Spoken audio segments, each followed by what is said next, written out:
Hello guys, welcome back to this channel. In this today's tutorial, I'm going to show you how to change pitch on Filmora. Okay, let's get into it guys. Here I have opened my Filmora, and as you can see, I have created a project. And first of all, I'm going to add this video to the track or the timeline. Okay, and then before I change the pitch, I'm going to show you the original video.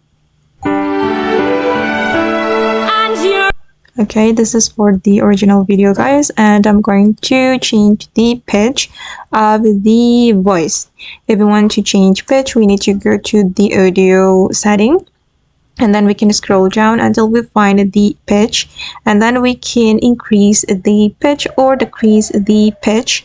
I'm going to try to increase it. Okay, and I'm going to decrease it as well. Okay, I'm going to make it deeper, so I'm going to reduce the pitch. Alright. Okay guys, and that's all the way to change pitch in Filmora. I hope this tutorial will be useful for you. Thank you so much for watching, and bye!